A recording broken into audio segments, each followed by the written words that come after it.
কিয়ামতের ময়দানে কি নিয়ে দাঁড়াবো? মালিক যদি জিজ্ঞাসা করে গোলাম কি নিয়ে আমার দরবারে হাজির, সেদিন মালিকের সামনে কোনো কিছুই জবাব দেওয়ার থাকবে না। বাজানের জন্য অনুরোধ করে গেলাম, দুনিয়ায় কয়দিন থাকবো কারো জানা নাই। জমিন থেকে যখন বিদায় হয়েই যাব, নবীজির ধর্ম নবীজির সুন্নাত তরিকায় চলে বিদায় হতে চাই। আল্লাহর দিন জমিনে বাস্তবায়ন করার জন্য চেষ্টা ফিকির করে করে প্রয়োজনে শহীদ হয়ে জমিন থেকে বিদায় হতে চাই। এই যুবক কেন বলি জানো? এই দুনিয়ায় তো আসার সিরিয়াল আছে, যাওয়ার কোন সিরিয়াল নাই। এই দুনিয়া আসার সময় আগে দাদা আসে, তারপরে বাবা, তারপরে সন্তান আসে। যাওয়ার সময় এমন হয় দাদা দুনিয়ায় থাকে, নাতি জমিন থেকে বিদায় হয়, বাবা দুনিয়ায় থাকে, সন্তান জমিন থেকে বিদায় হয়। বাজান তোমার আমার ক্ষেত্রে এমন হতে পারে কি পারে না? একটু আওয়াজ করে বলো। ওই কবর বড় ভয়ঙ্কর, কবর বারবার করে ডাকতে, আনা বাইতুল যুলমা, আনা বাইতুল ওয়াহদা, আমি বড় একাকীর ঘর, আমি বড় একাকীর ঘর, আমি বড় অন্ধকার ঘর। আমার কাছে সাথী নাই, বাতি নাই, বাড়ি নাই, কোনো কিছুই নাই। আমি শুধু চিনি আমল, যদি ভালো আমল করে আসতে পারো, কবর বলে আমি কবর ভালো আচরণ করব। আর যদি ভালো আমল করে আসতে না পারো, এর কপাল পরার দল। কবর বলে আমি গুনাহগারের লাশটাকে দুই দিকের মাটিগুলো একত্রিত হইয়া এত জোরে চাপ মারব, এক পাজরের হাড় কিন্তু আরেক পাজরের মধ্যে নিয়ে পৌঁছাইয়ে দেব। বাজান এজন্য অনুরোধ করে গেলাম, হারাম রাস্তা ছেড়ে দাও, শয়তানি রাস্তাগুলো ছেড়ে দাও, গুনাহের রাস্তাগুলো ছেড়ে দাও। আজকের এই মাহফিল থেকে ওয়াদা করে বিদায় হও, যতদিন আল্লাহর এই জমিনে বেঁচে থাকবো, নবীজির সুন্নাত তরিকায় চলবো, কুরআনের পথে চলবো, উলামায়ে কেরামদের পরামর্শে জীবন চালাবো। কারা কারা তৈয়ার আছো? দুইটা হাত উঁচা করে আমার আল্লাহকে দেখা, আওয়াজ দিয়ে চিৎকার করে জোরে ডাকো আল্লাহ। চোখে যদি পানি না আসে, কান্নার বাম ধরে ডাকো, আর চিৎকার করে জোরে বলো আল্লাহ। জোরে কও, জোরে বলো, জোরে বলো। চোখের পানি ফালাইয়া ডাকো না আল্লাহ, গো দয়ার মালিক।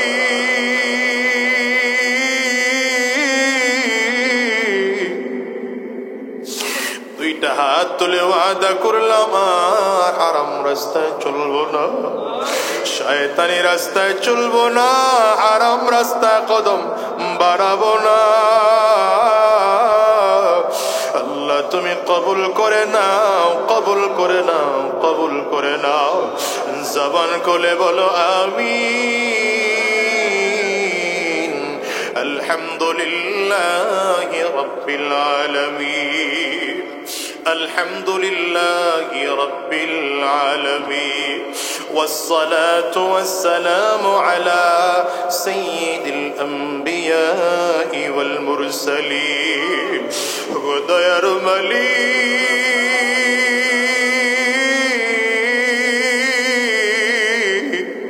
তুমি তোমার গোলামদের দিকে কতদিন নজর দিয়ে তাকাও। আয় আল্লাহ, তোমার গোলামদের চোখে পানি। আয় আল্লাহ, কারো ঘরে মা নাই, কারো ঘরে বাবা নাই, কে জানি মা হারিয়ে ফেলেছে, কে যেন বাবা হারিয়ে ফেলেছে। আয় আল্লাহ, আমরা শয়তানের ধোঁকায় পড়ে অন্যায় করে ফেলেছি, শয়তানের ধোঁকায় পড়ে গুনাহ করে ফেলেছি, তোমাকে বলে গিয়ে অন্যায় করে ফেলেছি। আল্লাহ, দুনিয়ার মুহাব্বতে পড়ে অন্যায় করে ফেলেছি। এখন তোমার দরবারে ভিক্ষুকের মতো দুইটা হাত বাড়াইলাম, এই হাতগুলো খালি ফিরাইয়া দিও না, হাতগুলো খালি ফিরাইয়া দিও না। মালিকের চিল্লাইয়া জোরে ডাকো, আওয়াজ দিয়ে চিৎকার করে জোরে বলো আল্লাহ। দয়ার মালিক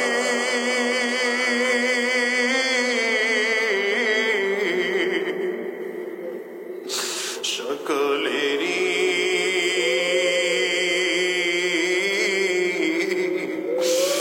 দরজা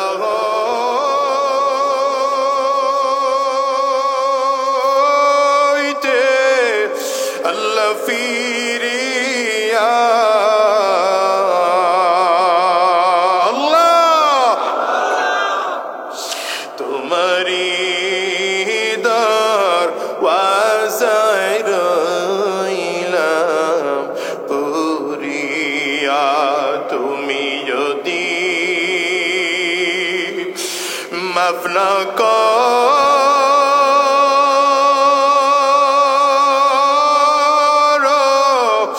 তোমার বান্দারে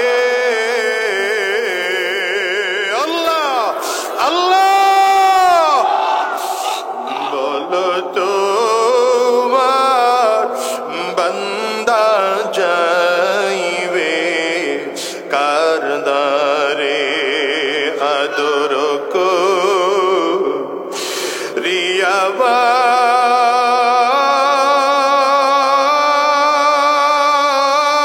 মানুষ আল্লাহ বানাইয়া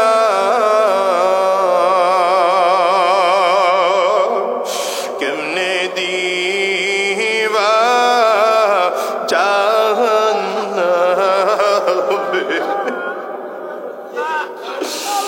কেমনে দিবা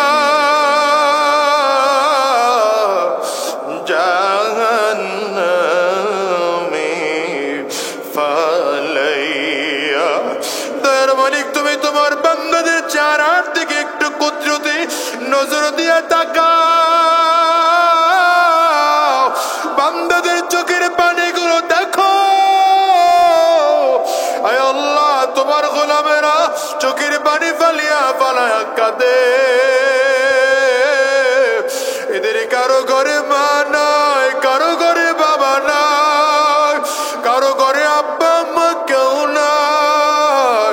আয় আল্লাহ শয়তানের ধোকায় পড়ে অন্যায় করে ফেলেছি, তোমাকে ভুলে গিয়ে অন্যায় করে ফেলেছি আল্লাহ। কিন্তু আমরা জাহান্নামের আযাব সহ্য করতে পারবো না, কবরের আযাব সহ্য করতে পারবো না। ওই কবর বড় ভয়ঙ্কর,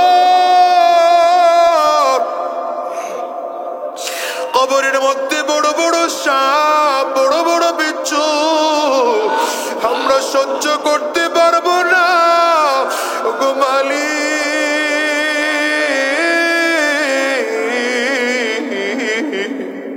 তুমি তোমার গোলামদের দিকে তাকাইয়া মেহেরবানি করে জিন্দেগির গুনাহগুলো মাফ করে দাও আল্লাহ। আমরা অন্যায় করে ফেলেছি, কিন্তু তোমার আদালতে তো একদিন দাঁড়াইতে হবে আল্লাহ।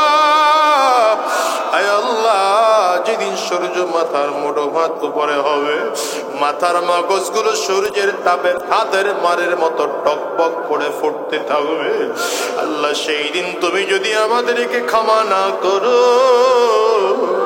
আমাদের তো দ্বিতীয় কোনো দরজা নাই যার দরবারে আমরা যাব। দুনিয়ার এক ভিক্ষুকরে যদি এক দরবার থেকে তাড়াইয়া দেয়, অন্য দরবারে গেলে কিছু পাওয়ার আশা করতে পারে, কিন্তু তুমি এমন একজন মালিক,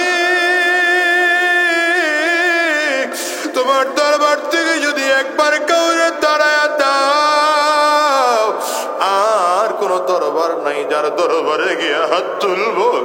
আল্লাহ তোমার গোলামদের দিকে তাকাও, মাফ করে দাও, এদের চোখের কোটায় পানি,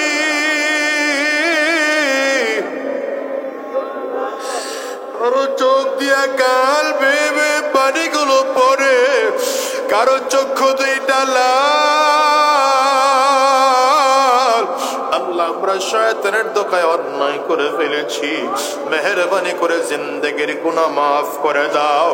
আয় আল্লাহ মেহেরবানি করে মাফ করে দাও আল্লাহ। কারো কবরে আযাব দিও না, হাশরের ময়দানে আযাব দিও না, পুলসিরাতে আযাব দিও না, মিজানে আযাব দিও না, কাউকে জাহান্নামের আগুনে জ্বালাইও না, কাউকে জাহান্নামের আগুনে জ্বালাইও না। আল্লাহ মেহেরবানি করে জিন্দেগির গুনাহ মাফ করে দাও আল্লাহ। এই ভরা মজলিসে যাদের আব্বা আম্মা জমিন থেকে বিদায় হয়ে চলে গেল, আব্বা আম্মার কবরগুলো জান্নাতের টুকরা বানিয়ে দাও।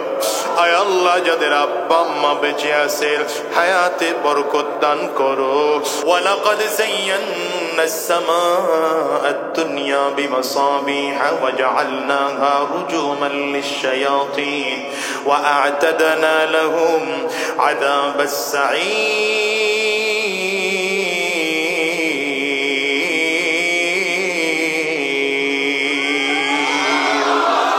الله تعالى বলেন গোলাম আমি আল্লাহ তাআলা তারকা বানাইলাম, প্রথম আসমানের নিচে তারকা দিয়ে আমি আল্লাহ তাআলা সুন্দর করে সাজাইলাম।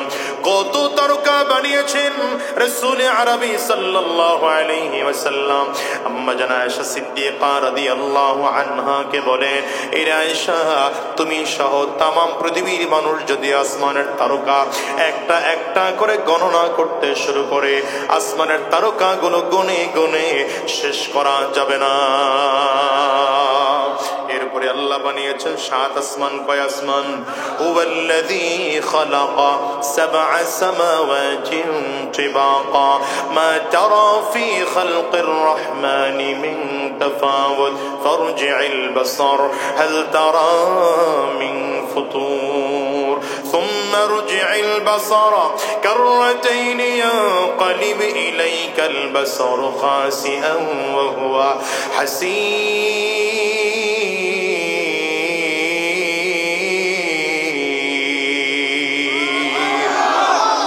আল্লাহ তাআলা বলেন গোলাম আমি আল্লাহ তাআলা 7 আসমান বানাইলাম।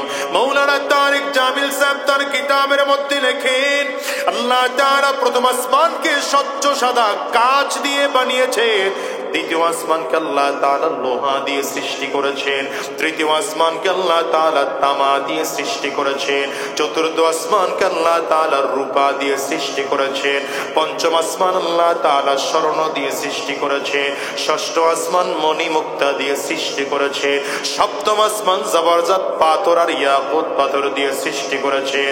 রব্বে কারীম বলেন গোলাম আমি আল্লাহ পাকের আসমানের দিকে তাকিয়ে দেখো, আমি আল্লাহ পাকের আসমান বানানোর মধ্যে কোনো ভুল ত্রুটি বের করতে পারো কিনা।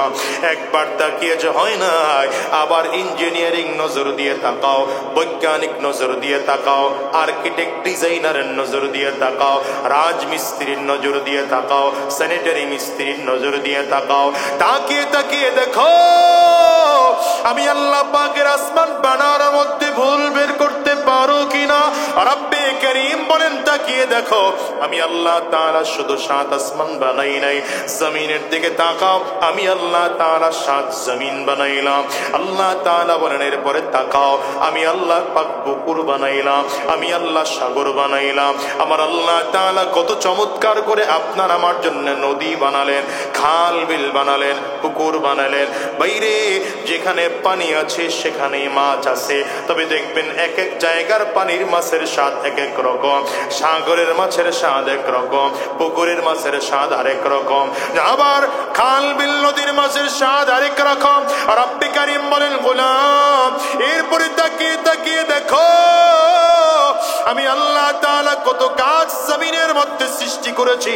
আল্লাহ তাআলা দুনিয়াতে এমন গাছ সৃষ্টি করেছেন যে গাছে শুধু ফল দেয় কিন্তু ছায়া দেয় না, আবার এমন কিছু গাছ আল্লাহ তাআলা সৃষ্টি করেছেন ছায়া দেয় কিন্তু ফল দেয় না। এমন কিছু গাছ দুনিয়া আছে ছায়াও দেয় না ফলও দেয় না, এমন গাছ দুনিয়ার জমিনে আছে ছায়াও দেয় আবার ফলও দেয়। আল্লাহ তাআলা এমন কিছু গাছ সৃষ্টি করেছেন গাছটাকেও খাওয়া যায় ফলটাকেও খাওয়া যায়, এমন কিছু গাছ আল্লাহ তাআলা সৃষ্টি করেছেন গাছটাকেও খাওয়া যায় না ফলটাকেও খাওয়া যায় না। আল্লাহ বলেন এরপরে তাকিয়ে দেখো দুনিয়াতে কত প্রাণী বানাইলাম। আল্লাহ তাআলা এমন কিছু প্রাণী বানালেন যে প্রাণী বান্দার জন্য দুধ দেয়, এমন কিছু প্রাণী আল্লাহ বানাইলেন যে প্রাণী বান্দার জন্য ডিম দেয়, এমন কিছু প্রাণী আল্লাহ বানাইলেন যে প্রাণী বান্দার জন্য খাওয়া হালাল, এমন কিছু প্রাণী আল্লাহ বানাইলেন যে প্রাণী খাওয়া বান্দার জন্য হারাম। রব্বে করিম বলেন, গোলাম রে, পরে মানুষের চেহারার দিকে তাকিয়ে দেখো, আমি আল্লাহ তাআলা একজন মানুষকে কত সুন্দর করে বানাইলাম। এত কোটি কোটি কোটি মানুষ দুনিয়ার মধ্যে, একজনের চেহারার সাথে আরেকজনের চেহারার মিল নাই, একজনের কণ্ঠের সাথে আরেকজনের কণ্ঠের মিল নাই, একজনের চোখের ছাপের সাথে আরেকজনের চোখের ছাপের কোনো মিল নাই, একজনের বৃদ্ধাঙ্গুলের ছাপের সাথে আরেকজনের বৃদ্ধাঙ্গুলের ছাপের কোনো মিল নাই। এই সাপগুলো তৈরি করেছেন কে? চিৎকার করে বলো, আর জোরে চিল্লা বলো কে? রব্বে করিম বলেন, গোলাম রে, এগুলো তৈরি করার জন্য আমার স্যানিটারি মিস্ত্রির প্রয়োজন হয় নাই, আর্কিটেক্ট ডিজাইনারের প্রয়োজন হয় নাই, ইঞ্জিনিয়ারিং প্রয়োজন হয় নাই, কোন লেবারের প্রয়োজন হয় নাই। ইদা আরাদা শাইআন আন ইয়াকুলা লাহু কুন ফায়াকুন।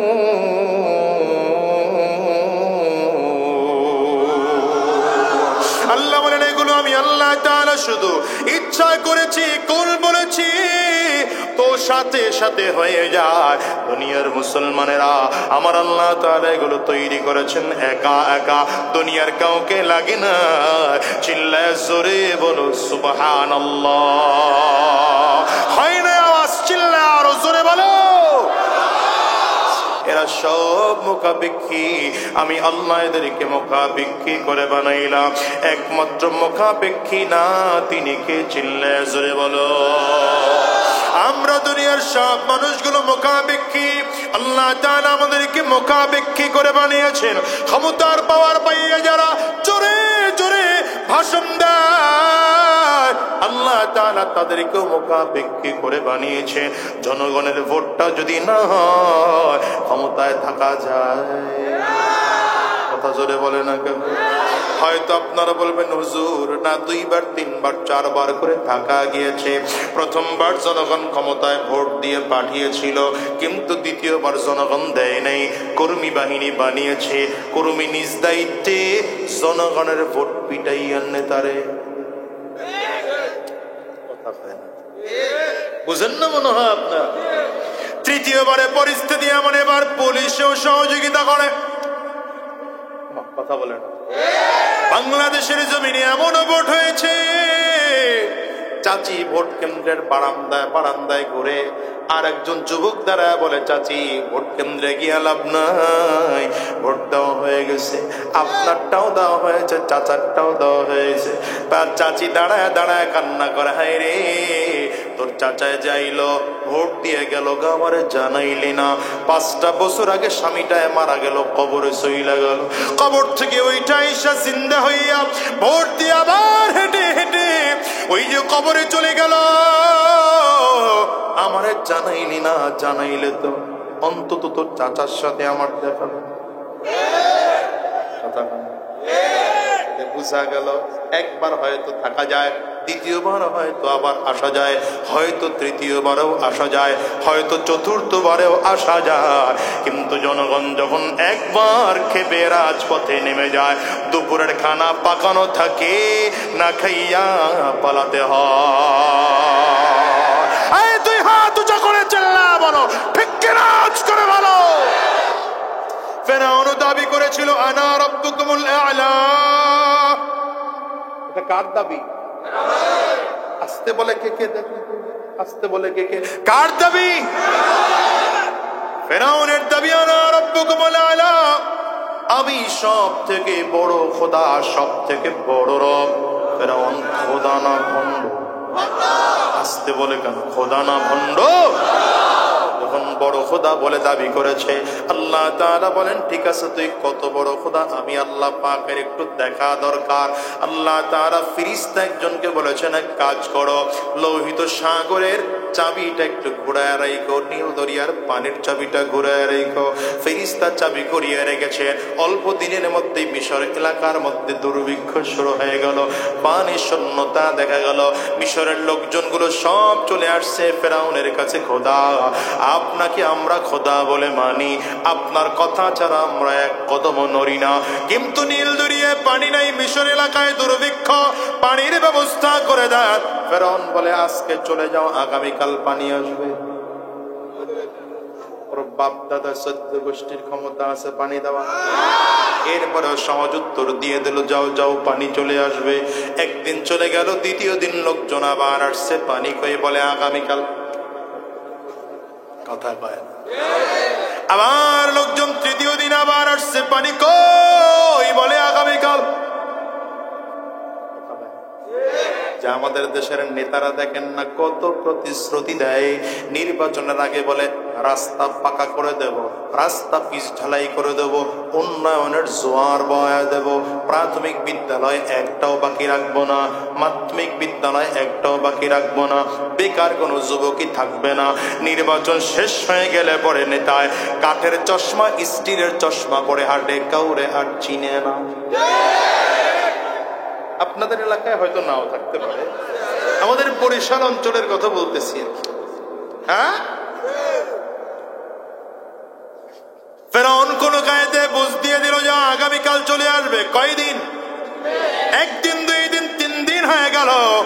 একজন লোক দাঁড়ায় বলে, খোদা একদিন করে পরে আজকে 3 দিন ঘুরিয়েছেন, আগামীকালকের মধ্যে যদি পানির ব্যবস্থা না হয় খোদাগিরির 12টা বাজাবো। ফেরাউনের মনে ভয় ঢুকে গেছে, আরে আগামীকালকের মধ্যে যদি পানির ব্যবস্থা না হয় তাহলে তো অবস্থা খারাপ। এই মনে দেখেন, সূরা ইখলাসের মাত্র 2 আয়াত পড়ছি, বাকি 2 আয়াতের কথা বলে শেষ করে দেবো ইনশাআল্লাহ। রাগ করেন না তো?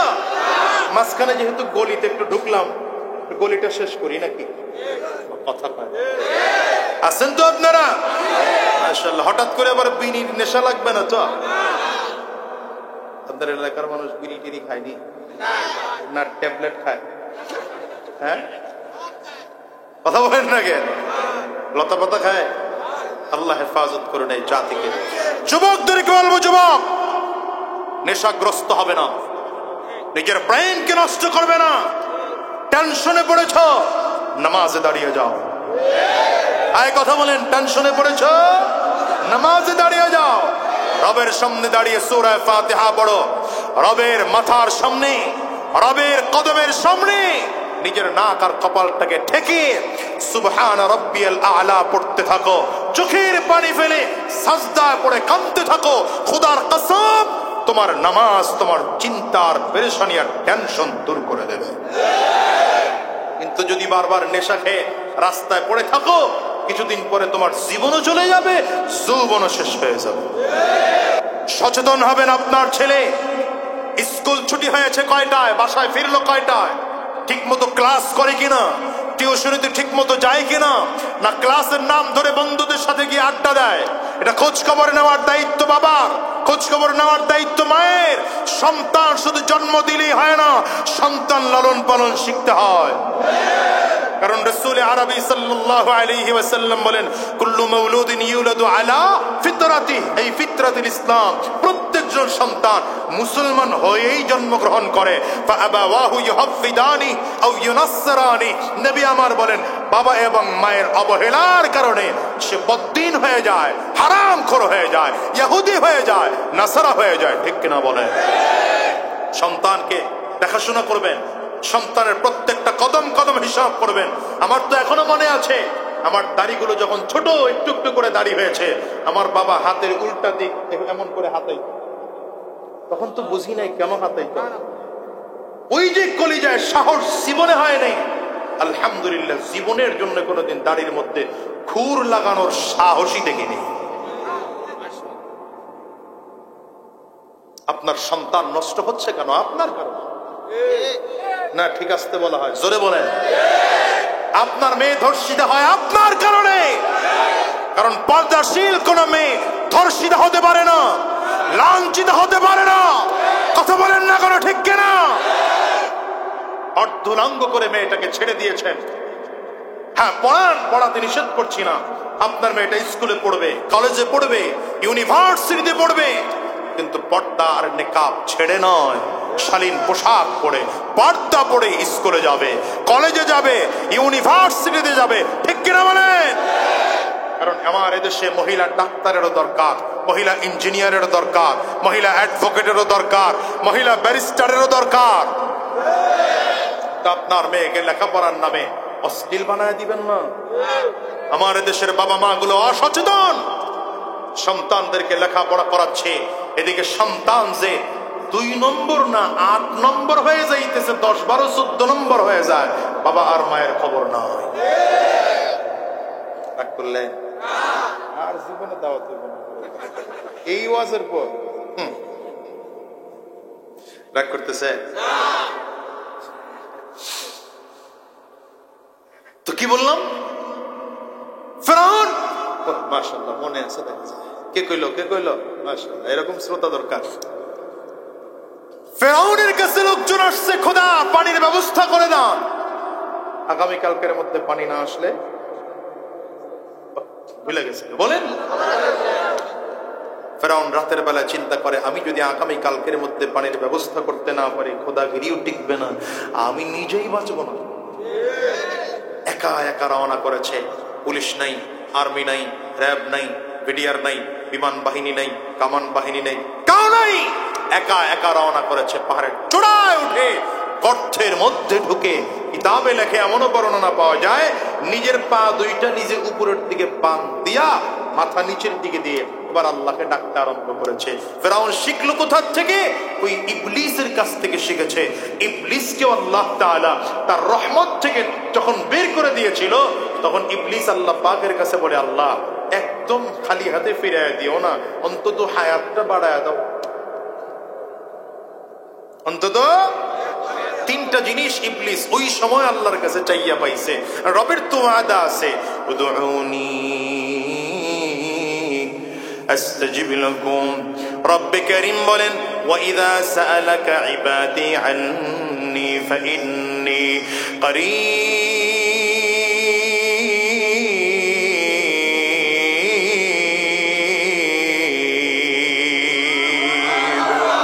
বান্দা মুসিবতের মধ্যে পড়ে যাও, বিপদের মধ্যে পড়ো, আমি আল্লাহ পাকের কাছে চাও, আমি আল্লাহকে ডাকো, আমি আল্লাহ তোমার ডাকের সাড়া দেওয়ার জন্য তৈয়ার আছি।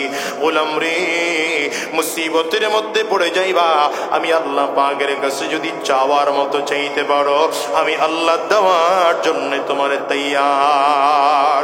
আরে ফেরাউনের মতো বেঈমানকে আল্লাহ দিয়েছেন, নমরুদ কারুনের মতো বেঈমানকে আল্লাহ তাআলা দিয়েছেন। তোমার আমার মধ্যে তো যাররা পরিমাণ হইলেও ঈমান আছে, এইজন্য চাওয়ার যদি দরকার হয়, পীরের কাছে চাইবো না, আল্লাহর কাছে চাইবো। আমার দেশের কিছু মানুষ আছে, বাবার মাজারে মান্নত করে, বাবার দরবারে দৌড়ায়, গরু, মহিষ, ভেড়া, শিয়াল, শুয়োর, কুকুর, বানর, বিলাই, ইঁদুর, পাতি সিগাল, টিকটিকি, তেলা পোকা সহ বাবার দরবারে হাজির করে। আর বলে বাবার দরবারে মুরিদ হইলে নামাজ রোজা লাগে না। নাউজুবিল্লাহ। বাড়ি গিয়া বলবে, জোরে বলেন, নামাজ রোজা করো বাপ দাদার প্রত্যেক সম্পত্তি, যে বাবার দরবারে মুরিদ হইলে নামাজ রোজা লাগে না। নামাজ কার হুকুম? আঙ্গুলটা উঁচা করে চিৎকার করে জোরে বলেন, আল্লাহর হুকুম অমান্য করে কোন মানুষ জান্নাতে যাওয়ার অধিকার রাখে না। ফেরাউন লম্বা সময় দোয়া করতে শুরু করেছে, আল্লাহ আমার খোদাগিরি টিকে রাখো, খোদাগিরি যদি না টিকে আমি আর বাঁচবো না। কেমনে খোদাগিরি টিকবে? আগামীকালকের মধ্যে নীল দরিয়ার পানি দেওয়ার ব্যবস্থা করে দাও। আগামীকালকের মধ্যে যদি পানি না আসে, তাইলে আমার খোদাগিরি টিকবে না, আমি নিজেই বাঁচবো না। আল্লাহ আমি আখিরাত চাই না, আমার আমারে দুনিয়া দাও। রব্বে করিম হাদিসে কুদসিতে বলেন, নবীজি বর্ণনা করেন, আনা ইনদা যন্নি আবদি বি, বান্দা আমার সম্পর্কে যেমন ধারণা করে আমিও বান্দার সাথে তেমন আচরণ করি। তখন যদি আল্লাহর কাছে ফেরাউন বলতো, আল্লাহ পাক্কা সাচ্চা দিলে তওবা করলাম, আর হারাম রাস্তায় চলবো না, উলামায়ে কেরাম বলেন সম্ভাবনা ছিল আল্লাহ তাআলা ফেরাউনকেও মাফ করে দিতেন। কিন্তু বদমাশ আল্লাহর কাছে ক্ষমা চায় না। বদমাশ আল্লাহর কাছে বলে, আল্লাহ আমার দুনিয়া দাও, আখিরাত দেওয়ার প্রয়োজন নাই। আল্লাহ বলে, ঠিক আছে দিয়ে দিলাম, তবে কয়দিন টিকে রাখতে পারো আমিও দেখতে চাই। ফেরাউন লম্বা সময় দোয়া করেছে। দোয়া করে করে করে করে ফেরাউন পাহাড়ের চূড়া থেকে নামতে গর্তের মুখ থেকে বের হলো। হঠাৎ করে মুখের সামনে তাকিয়ে দেখে আল্লাহর একজন বান্দা দাঁড়ানো, দেখতে বিশাল সুঠাম দেহের একজন যুবক, একজন দাঁড়িয়ে আছে। ডেকে বলে, ফেরাউন গোটা দুনিয়া আপনার খুঁজলাম, কোথাও পাইলাম না, খুঁজে খুঁজে আপনার এখানে চলে আসলাম। কেন খুঁজলি? বলে, একটা বিচার নিয়ে এসেছি। কি বিচার বেটা? এখানে বিচার করার জায়গা নাকি আমার সিংহাসনে যাবি, গেলে তোর বিচার করে দেব। যুবক ডেকে বলে, খোদা গো, যেহেতু খুঁজে খুঁজে এখানেই চলে আসলাম, সিংহাসনে আর যাব না, আর ওখানে বসেও বিচার দেব না, এখানে বসেই বিচার দেব, ফয়সালা এখানে বসেই দিতে হবে। এখান থেকে বিচার না শুই না এক কদম সামনে বাড়াইবেন তো ঠ্যাং ভেঙা ফেলামু। কেমন খোদার খোদা বুঝেন তো? হ্যাঁ, পাবলিক তারে থ্রেট দেয়, আর চাবায়েন না বাবা, হইছে গায়েন না, যেমনে চাবানি শুরু করছেন আমার মনোযোগ নষ্ট হইতেছে, নিরিবিলি বসেন। ফেরাউন এইবার বুঝেননি কথা, যুবকের থ্রেট পায়া ফেরাউন ধমক খেয়ে গেছে, চমকায় গেল। হাইরে অবস্থা খারাপ তো, কি সমস্যা তোমার বলো? যুবক বলে, আমার সমস্যা, প্রশ্ন হলো, কোন গোলাম যদি মালিকের বিরোধিতা করে আর গোলাম হইয়া যদি নিজেকে মালিক বলে দাবি করে, তাইলে তার কি শাস্তি হওয়া দরকার? বুঝেন নাই? কি যে বুঝেন না তাই বুঝেন না, এই জন্য নিরিবিলি চুপচাপ বসে থাকতে বেশি। কোন গোলাম যদি মালিকের বিরোধিতা করে আর গোলাম হইয়া নিজেকে যদি মালিক বলে দাবি করে, তাইলে তার কি শাস্তি হওয়া দরকার? বিচার দিচ্ছে। যুবকের তো বারবার প্রশ্ন, ফেরাউনের মনে টেনশন, পানি আসবনি। মেরিন ড্রাইভে দাঁড়ায় বারবার করে তাকায় সাগরের দিকে, পানি আইল কিনা। উদাহরণ দিলাম আর কি, উদাহরণ। আগামীকাল আবার মেরিন ড্রাইভের কোনায় গিয়ে দাঁড়ায়, মুরব্বি কই যায়, কই যায় বাজান, কই যায়, কয় তো না। আপনাদের এলাকার লোকজন কি এমনই, খালি একদিকে ওইটা আটা শুরু করে দেয়। মেহমান দাওয়াত দিয়া মেজবান চলে যাওয়া, এটা ভালো লক্ষণ না। কথা কয়, আপনারা সব মেজবান, আমি একা মেহমান। একা তো মেহমান যতক্ষণ বিদায় হবে না, আপনারাও বিদায় হতে পারবেন না। তো শেষ করে দেখি, মোনাজাত দিয়ে দিলেন না, ওই একজন দুইজন উঠবেন, ওটা আমার দ্বারা হবে না, চলবেই না, এটা টোটাল বন্ধ। যদি উঠতেছেন না, বরং এসে বসছেন, আলহামদুলিল্লাহ, এটা আমি দেখেছি। কিন্তু তারপরেও যারা বসা আছেন একজন করে উঠবেন, তাও হবে না। কথা হয় না। যদি খুব বেশি জরুরি হয় আঙ্গুল তুলবেন, যদি মনে হয় যে জায়গা না ফাঁক হয়ে যাবে, কথা বল না, তাহলে আঙ্গুল তুলবেন, দেখাবেন, ছুটি দিলে যাবেন। ঠিক আছে তো ইনশাআল্লাহ? আল্লাহ কবুল করুন, আমিন কর। হয় নাই জোরে আমিন বলেন। ফেরাউনের নজর কোন দিকে? হঠাৎ করে তাকিয়ে দেখে পানি আসছে। যুবকের দিকে তাকিয়ে বলে, যে গোলাম নিজেকে নিজে মালিক বলে দাবি করবে, তার শাস্তি হলো নীল দরিয়ার মতো এমন পানির মধ্যে চুবাইয়া মারা। বুঝেন নাই মনে হয়? যুবক তাড়াতাড়ি করে কাগজ কলম হাতে দিয়েছে, খোদা লিখে দেন ফেরাউন এখন লিখে দিয়েছে, কোন গোলাম যদি মালিকের বিরোধিতা করে আর গোলাম হইয়াই যদি নিজেকে মালিক বলে দাবি করে, তার শাস্তি হলো নীল দরিয়ার মতো এমন পানির মধ্যে চুবাইয়া মারা। স্যার নিচে স্বাক্ষর দেন, অটোগ্রাফ দিয়ে দেন, নিচে স্বাক্ষর দিয়ে দিল। যুবক যুবকের জায়গায় চলে গেল, ফেরাউন তার এলাকায় ফিরে আসলো। বলুন তো এবার ক্ষমতার পাওয়ার কেমন? পানি নিয়ে ফিরছে। 2024 ক্ষমতায় আবার বসছে। বুঝেন আওয়াজ? এখন আর পয়গম্বর মুসা আলাইহিস সালামর সহ্য হয় না। মুসাকে ভাগাও, যেমন করে উলামায়ে কেরামদেরকে সহ্য হয় নাই। উলামায়ে কেরামদেরকে দেশ ছাড়া করো, উলামায়ে কেরামদেরকে মামলা দাও, উলামায়ে কেরামদের বাড়ি হামলা করো, উলামায়ে কেরামদের মাহফিল বন্ধ করো। অর্ধেক ওয়াজ করেছে হুজুর, থানার থেকে পুলিশ এসে বলে হুজুর অর্ধেক ওয়াজ জায়েজ ছিল, বাকি অর্ধেক ওয়াজ করা আপনার এই মাহফিলে জায়েজ নেই। কি কথা বলেন না? ওইখানে গাড়ি এসে থামলেই পরে পুলিশ দাঁড়িয়েছে, হুজুর এই পর্যন্ত আসছেন কিন্তু ওয়াজের মঞ্চে ওইটা ওয়াজ করবেন এটা জায়েজ হবে না, চলে যান। এই দৃশ্য আপনাদের এদিকে মনে হয় ছিল না? তো যেমনি বলতেছেন তাতে মনে হয় যেন আমি অন্য কোথাও কথা বলতেছি, আপনাদের এলাকায় হয় নাই। হ্যাঁ, আর আলেমরা জোর করে করে যদি মাহফিলে বয়ান করত, তাইলে হ্যান্ডকাপ হাতে পড়া ছাড়া কোনো উপায় ছিল? মামলা করা হয়েছে, 114 আলেমের লিস্ট করা হয়েছে, কত কত আলেমের ব্যাংক অ্যাকাউন্ট তলব করা হয়েছে, উলামায়ে কেরামদের বিরুদ্ধে মামলা দেওয়া হয়েছে। আল্লামা দিলওয়ার হোসেন সাইদি সাহেবের বিরুদ্ধে মামলা দেওয়া হলো। কি মামলা? বলে 1971 সময় মানবতা বিরোধী ছিল, সে নারী নির্যাতন করেছে। নাউজুবিল্লাহ। থাক এমনি আস্তে করে, আরো জোরে বলা যাবে না? মামলা দেওয়া হলো। আল্লামা মামুনুল হক ধর্ষণ করেছেন। আল্লামা খালিদ সাইফুল্লাহ আইয়ুবী গুলিস্তানে ককটেল নিক্ষেপ করেছে, মামলা দেওয়া হলো। পীর সাহেব জরিমানায় 10,000 টাকা পকেট মেরেছেন। আমার বিরুদ্ধে 2 মামলা ছিল, এখনো 1 মামলা চলতেছে, শেষ হয় নাই। কি মামলা? আমি নাকি কার গাছ কেটে আমার বাড়ি নিয়ে আসছি।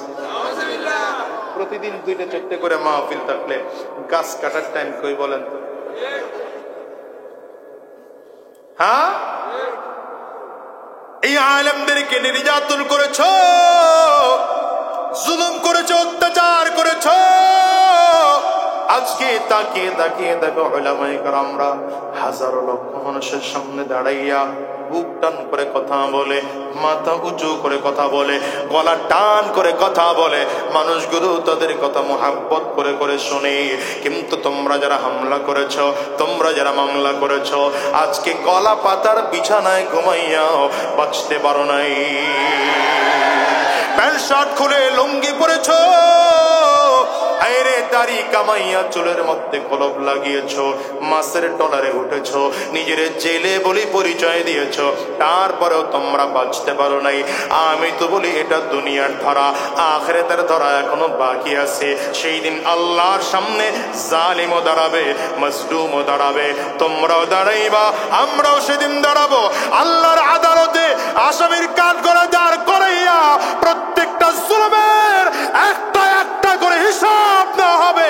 চিল্লায়া জোরে জোরে বলো ঠিক কিনা? এই তুই হাত তুলে বলো ঠিক কিনা?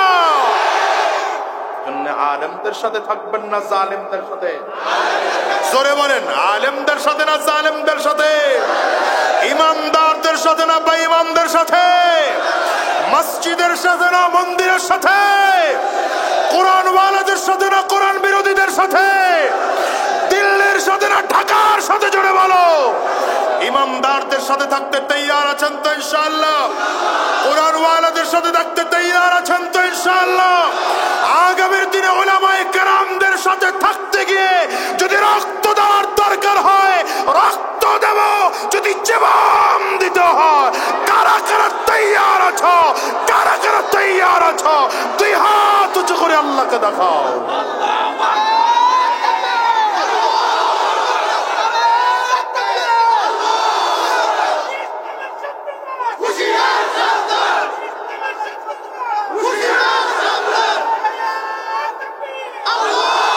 কষ্ট কষ্ট হয়, আপনাদের কষ্ট হয়। এই জন্য 5 আগস্টের পরে আমি স্লোগান বানিয়েছিলাম, সব নেতার কবর দে, নবীর উম্মত খবর দে। বুঝলেন না মনে হয়? সব নেতার কবর দে, নবীর উম্মত খবর দে।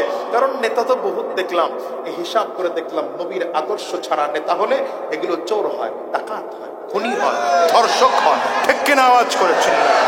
এই জন্য সব নেতা ঠেতা বাদ দাও, নেতা মানো তো নবীর আদর্শবান ব্যক্তিকে নেতা মানো। আর আমাদের নেতা দুনিয়ার কোন ব্যক্তি না, আমাদের নেতা নবী মুহাম্মদুর রাসূলুল্লাহ। ঠিক কিনা আওয়াজ করে চিল্লায় জোরে বলেন, তোমার নেতা আমার নেতা। এই স্লোগান দেশের লোক জানে না। তোমার নেতা আমার নেতা বিশ্ব নবী মুস্তাফা। বলেন, তোমার নেতা আমার নেতা। আমরা সবাই রাসূল সেনা, ভয় করি না। বলেন, ভয় করি না। আমরা সবাই রাসূল সেনা। পারবেন স্লোগান দিতে? পারবেন? জীবনতে বহুত নেতাকে খুশি করার জন্য স্লোগান দিয়েছেন, আমার ভাই তোমার ভাই, আমার ভাইয়ের চরিত্র ফুলের মতো পবিত্র। জীবনে এই স্লোগান কোন নেতারে দিবেন না, কারণ কোন ব্যক্তির চরিত্র ফুলের মতো হতে পারে না, একমাত্র ফুলের মতো চরিত্র আমার নবী। ঠিক কিনা বলেন? পারবেন স্লোগান দিতে? পারবেন? আজকে আমার নবীর জন্য একটা স্লোগান হয়ে যাবে। কাশি দেন, গলা ক্লিয়ার করেন। এই টেকনাফের মুসলমান, কাশি দেন, ক্লিয়ার করেন। মাশাআল্লাহ। এবার 2 হাত টান টান ধরে উঁচা করেন। ডানে আর বামে তাকিয়ে দেখেন, হাত কে তুলে নাই, তার হাতটা ধরে মহাব্বত করে হাত তুলে দেন। এরপরেও যদি হাত না তুলে, তাহলে মনে করবেন এই জাতীয় অলস ফেডারেশনের সদস্য। সবাই তুলছে হাত? না, এখনো তাকায় দেখতেছি সবাই তুলে নাই। আমার চেহারা বাঁচতেছে, এখনো তুলে নাই। হাতগুলো মুঠ করেন, ঝাঁকি দেন। আরে ভাইয়া, ভিতরে কুফর ঢুকছে, শিরিক ঢুকেছে, বিদআত ঢুকেছে, ওটাকে ঈমানের প্রেসার দিয়ে বের করতে হবে। দেন, ঝাঁকি দেন, আর জোরে ঝাঁকি দেন। এবার কণ্ঠের যতটুকু আওয়াজ আছে পুরোটা আওয়াজ ছেড়ে দিয়ে তাকবীর হবে মুসলমান। এই রেডি? হয় না? জোরে রেডি, আরো জোরে রেডি। 2 হাত উঁচু করে নারে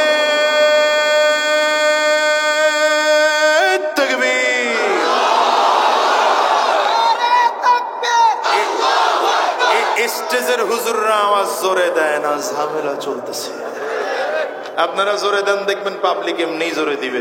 2 হাত উঁচু করে নারে তাকবীর, আল্লাহু আকবার। হয় নাই? আরো জোরে নারে তাকবীর, আল্লাহু আকবার। তোমার নেতা আমার নেতা বিশ্ব নবী মুস্তাফা। তোমার নেতা আমার নেতা বিশ্ব নবী মুস্তাফা। নারে তাকবীর, আল্লাহু আকবার। আমরা সবাই রাসূল সেনা, আমরা সবাই রাসূল সেনা। নারে তাকবীর, আল্লাহু আকবার। কোরআন সুন্নাহর আলো, কোরআন সুন্নাহ যেখানে, আমরা আছি সেখানে। আলেম উলামা যেখানে, আমরা আছি সেখানে। দিয়েছি তো রক্ত, আরো দেব রক্ত। দিয়েছি তো রক্ত, আরো দেব রক্ত। রক্তের বন্যায়, রক্তের বন্যায়। দিল্লি না ঢাকা, দিল্লি না ঢাকা। দালালি না রাজপথ। এই স্লোগান নিয়ে ময়দানে নামেন, কোন বেঈমান জমিনে টিকতে পারবে না। আরো জোরে চিল্লায়া বলেন, ঠিক কিনা? ফেরাউন তো লিখে দিয়া এলাকায় চলে আসছে, এখন তো অবস্থা খুব ফেরাউনের রমরমা অবস্থা। ক্ষমতার পাওয়ার এত বেশি, একক পাওয়ার, কাউরে সহ্য হয় না। আল্লাহ বলেন, ঠিক আছে মুসা, দিকে নবী আমার বিদায়। আমার নবী যদি না থাকে আমিও দুনিয়ায় বেঁচে থাকবো না। বিবিটিকে বলেন, যাইও না, একটু পানি এনে দিই, গোসল করে তারপরে যাও, তুমি নাপাক অবস্থায় আছো। হানজালা রাদিয়াল্লাহু আনহু বলেন, আমার গোসল করার সময় নেই, নবীর কাছে যাব। তাতে যদি যদি আমার জমিন থেকে বিদায় হতে হয়, আর যদি আমার গোসল করা না হয়, আল্লাহর জান্নাতি পানি দিয়া গোসল করব। হানজালা রাদিয়াল্লাহু আনহু চলে গেলেন। যুদ্ধ শেষ হয়ে গেল, নবী আমার সাহাবায়ে কেরামদের লাশগুলো একত্রিত করেন। রাহমাতুল লিল আলামিন তাকিয়ে দেখেন হঠাৎ করে মাঠের কিনারায় একজন মহিলা লাল কাপড় রইতেছে, আর ডেকে বলেন, নবী আমার, সব সাহাবীকে তো আপনি গোসল ছাড়া দাফন দিবে, কিন্তু আমার স্বামীকে আপনি গোসল ছাড়া দাফন দিয়েন না কেন গো মা? কে তুমি বলো? মহিলা ডেকে বললেন, পয়গম্বর, আমাকে আপনি চিনতে পারেন নাই? আমি যে আপনার হানজালার বিবি।